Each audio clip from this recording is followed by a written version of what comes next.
Good morning, everyone, and welcome to today's focus for Wednesday, January the 4th, 2023 at 10:20 a.m. Central Time.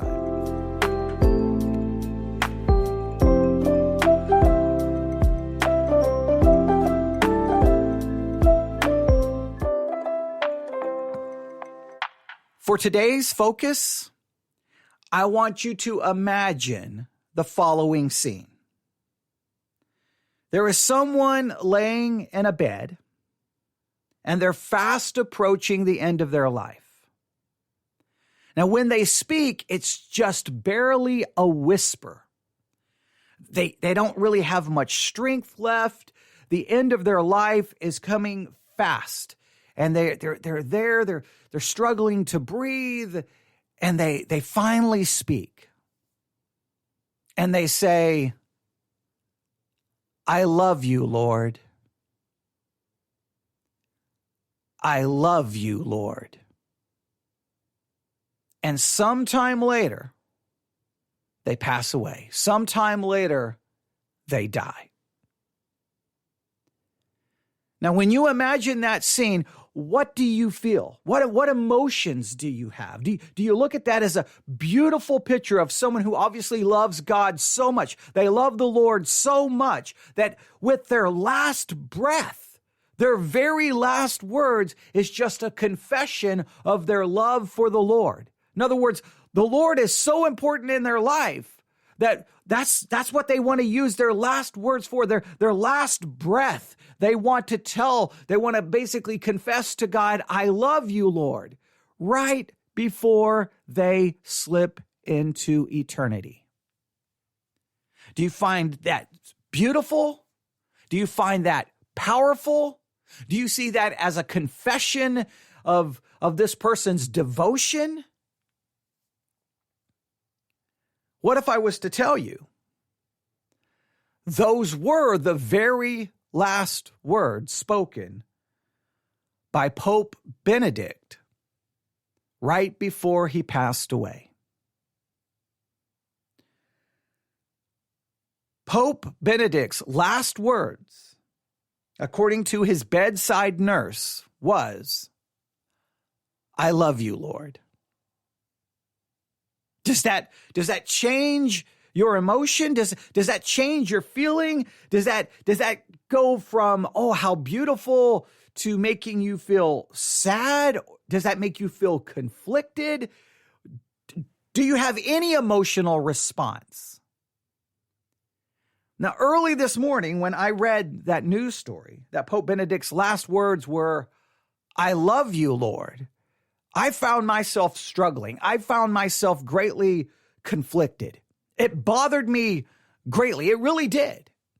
Now, I know for many Christians, especially on social media, someone like the Pope or someone dies, immediately it turns into, well, they went to hell. And immediately it's just like, it's almost like we relish or celebrate the fact that if someone dies that we disagree with theologically, that we get to celebrate the fact that they go to hell. It's really bizarre how some Christians act. It's almost like they get to rejoice that their theological enemy is burning. It's really weird, but some Christians do that.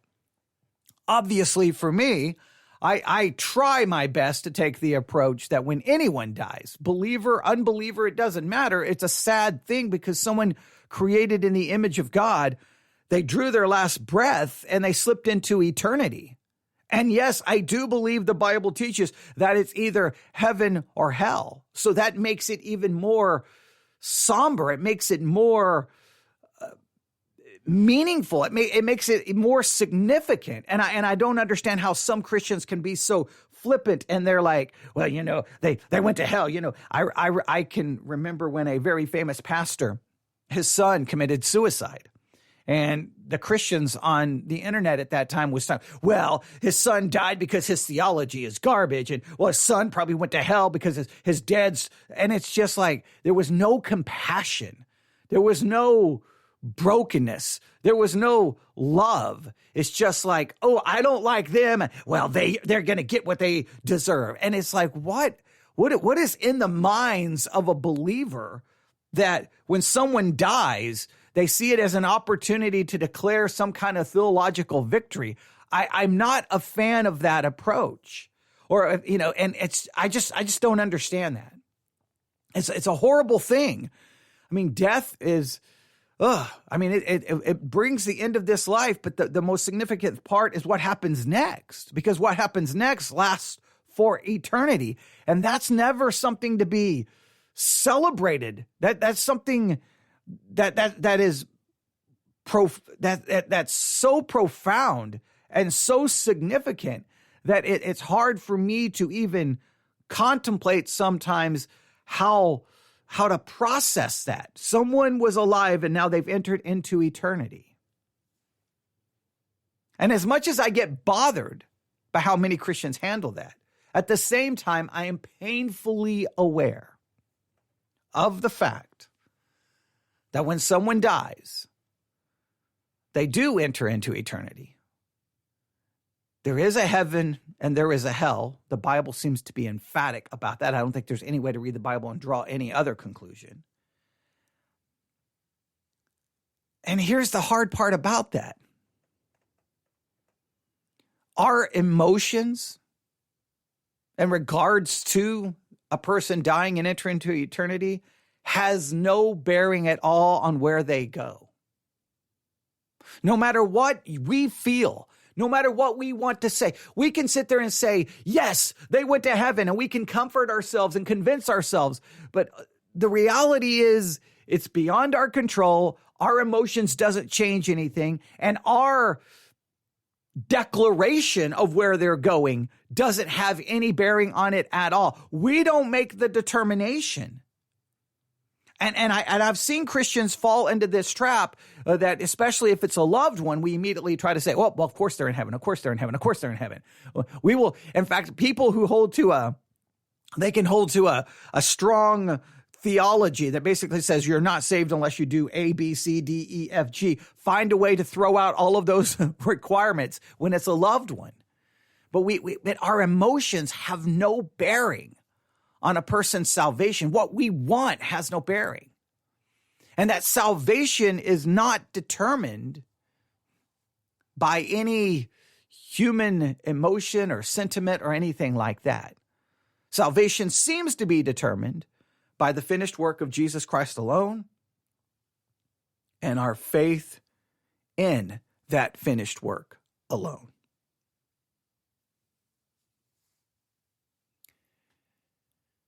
Pope Benedict says, I love you, Lord.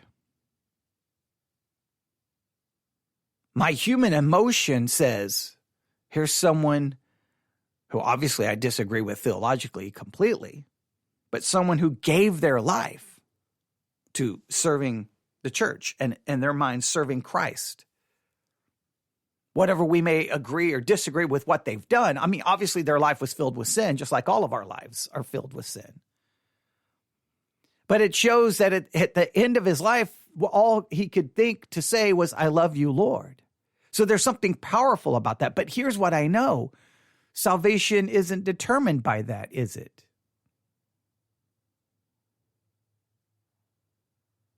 And the sad part is the gospel, as understood and declared by Roman Catholicism, is radically different than the gospel that is put forth, confessed, and taught by those of us who are not Catholic.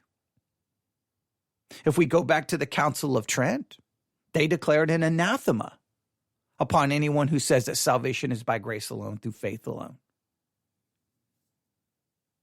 We, as non-Catholics, have declared basically an anathema upon the Roman Catholic gospel as being a gospel of works, and therefore it is a false gospel. And can a false gospel save?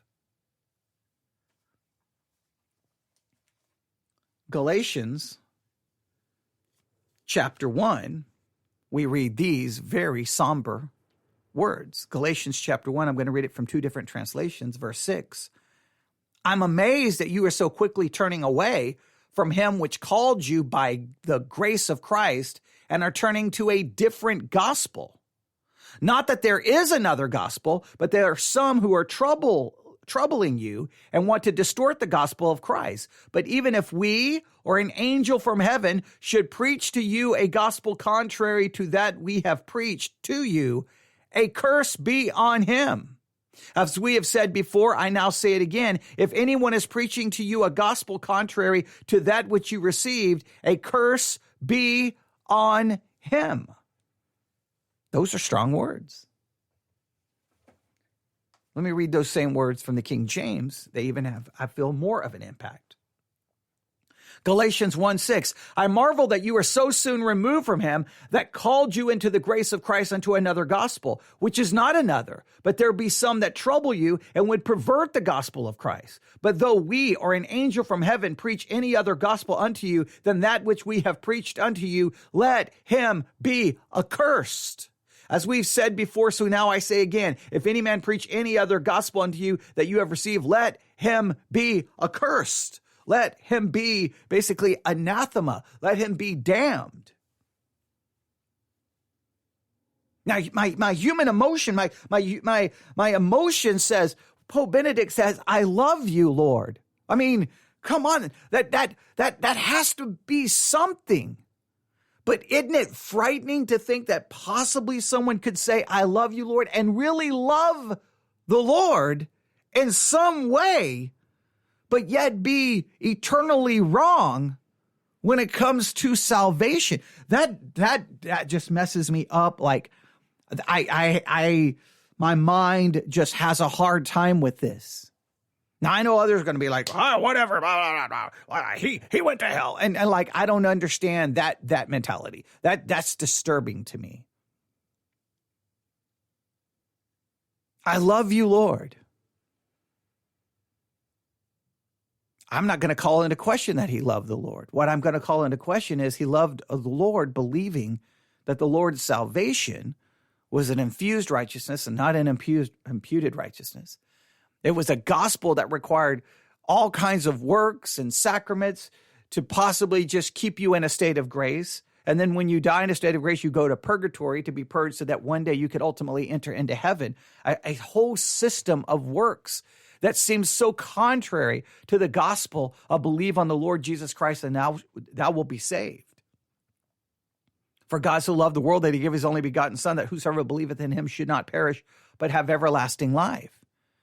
It is a gospel that says, yes, believe, God will infuse you with righteousness. Now you must cooperate, and if you cooperate the right way, you'll die in a state of grace. Then you'll get purged in purgatory so that one day you can enter into the glories of heaven. That's completely different concept. And that concept and our concept both can't be right. And here's the hard part. Truth doesn't care about emotions. Truth doesn't care about how I feel. Truth is not worried at all about my emotions. And that is so, in some ways, it's so comforting, right? Because whatever truth is, it doesn't change based off emotion. It doesn't change how I feel. In other words, I may not feel something, right? I may not have a feeling, but that doesn't change the fact of God's existence, of the truth of the gospel, and of the truth of Christ's finished work. So in one way, I'm glad truth is not moved by emotion. But on the other hand, it can be sometimes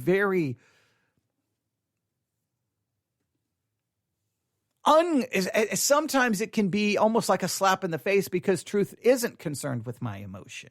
There's a comfort in it, but there's something unsettling about it as well.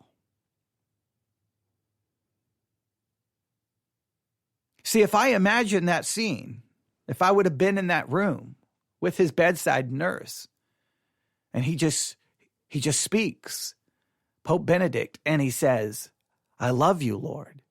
And then later he passes away. That's his final words. My emotion says, oh, wow, that's awesome. That's beautiful. Truth seems to say, well, that doesn't mean anything. We're not saved by our love.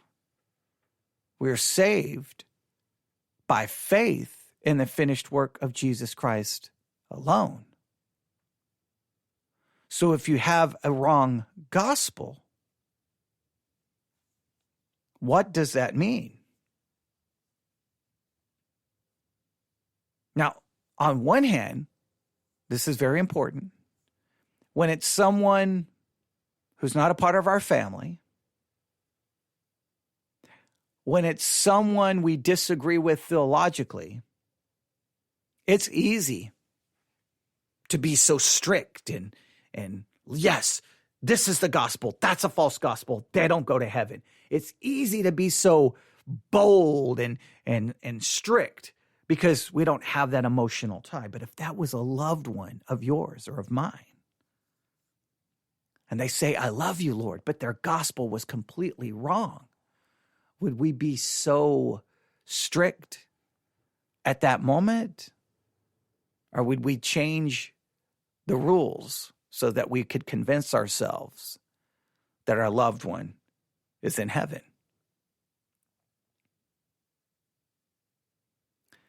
This was a profoundly disturbing part of my Christian journey because I had not been saved very long when my mother died.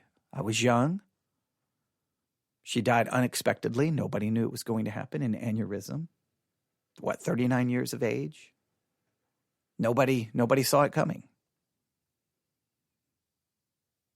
And when I stood at her graveside, I had to ask myself, okay, is there any way she was saved? I mean, there's just no way. And so then I had to deal with the reality. If she wasn't saved, no matter how I feel, no matter what my emotions are, it won't change anything. I have no say in her eternity. It doesn't matter what. I can come up with 100 ways to say she's going to heaven. It's not going to change anything. I could come up with 100 ways saying she was not going to go to heaven. It's not going to. We have no control over it. So sometimes it's like I think it's odd that on one hand we show no compassion or mercy for someone who we aren't connected to, but if it's someone we're connected to, we will rewrite the entire Bible to get them into heaven.